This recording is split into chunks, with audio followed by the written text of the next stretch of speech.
আমার ভিডিওটা কাছে এবং দূরে থেকে যারা দেখছেন সবাইকে আসসালামু আলাইকুম। আজকে আমি ডাঁটা শাক রান্না করে দেখাবো। শাকগুলো প্রথমে আমি ধুয়ে আধা ঘন্টা ভিজিয়ে রেখেছি। তারপর আমি এগুলাকে সুন্দরভাবে ধুয়ে নিয়েছি। ধুয়ে একটা ছাঁকনিতে রেখে দিয়েছি। তারপর এগুলাকে আমি এরকম করে কেটে নিয়েছি। আপনারা চাইলে এর চেয়ে বড় অথবা ছোট আকারেও কাটতে পারেন। আমি এভাবে কেটে নিয়েছি। তারপর এখন আমি এটাকে চুলায় বসিয়ে দেব।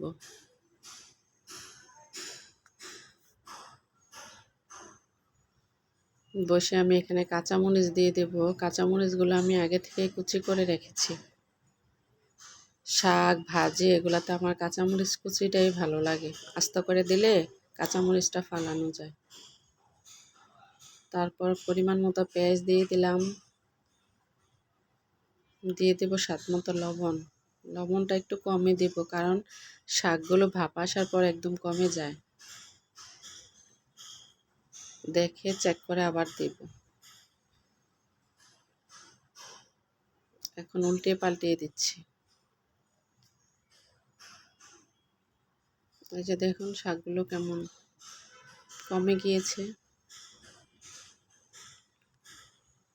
শাক থেকে অনেক পানি উঠেছে, এক্সট্রা পানি আর লাগবে না, এই পানিতে সিদ্ধ হয়ে যাবে শাকটা। এখন আমি একটা প্যান বসিয়ে নিব।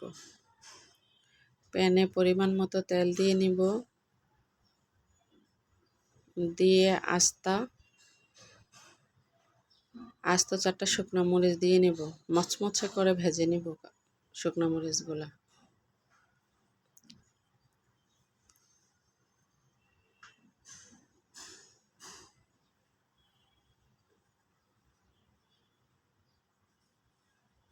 হয়ে গেছে আমার মরিচ ভাজা। এই তেলে আমি পেঁয়াজ কুচি দিয়ে দিব।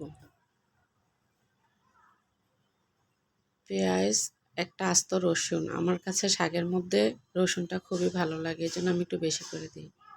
তারপর শাকগুলো দিয়ে দিব। আমি পেঁয়াজ এবং রসুন কুচিগুলো অর্ধেকের চেয়ে একটু কম উঠিয়ে রেখেছি। বাকিটুকুতে আমি পুরো শাক দিয়ে দিয়েছি। এখন আমি ভালোভাবে মিশিয়ে নেব।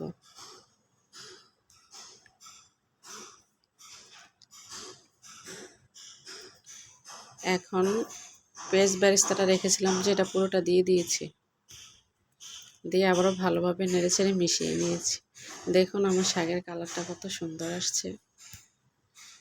আমার শাক হয়ে গেছে।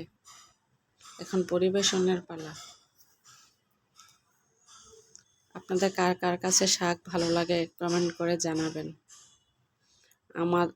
আমার বাচ্চার হাজব্যান্ডের খুবই পছন্দ শাক। এই তো দেখুন কালারটা কত সুন্দর আসছে।